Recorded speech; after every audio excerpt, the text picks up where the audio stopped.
हे good afternoon. तर आजची माझी व्लॉगची सुरुवात होत आहे दुपारपासून, कारण की सकाळी मला व्लॉग करायला बिलकुल जमलं नाही. कारण का ते सांगतेच मी पुढे. आज मी दुपारी उठल्यानंतर पहिल्यांदा तर आम्ही उठल्यावर गेलो स्किन स्पेशलिस्टकडे, कारण की सागरला पाठीवर खूप वेगळ्या प्रकारचीच ॲलर्जी आलेली होती, जी दाखवणं आम्हाला अत्यंत महत्त्वाचं होतं. आम्ही फोनवरच अपॉइंटमेंट घेतली होती, तरी पण आम्हाला तिथे जाऊन 1 तास बसावं लागलं, कारण की त्या मॅडमच खूप लेट आल्या.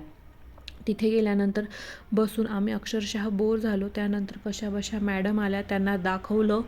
तर त्यांना दाखवलं त्यानंतर घरी आलो. घरी येतो तर पाहतो काय, आईंनी मस्तपैकी असे लाडू करायला घेतले होते, जे हिवाळ्याचे स्पेशल. तुम्हाला तर माहितीच असेल, यावेळेस आम्ही 2 प्रकारचे लाडू करणार होतो. त्यात एक मेथीचे आणि दुसरे म्हणजे खारी खोबऱ्याचे.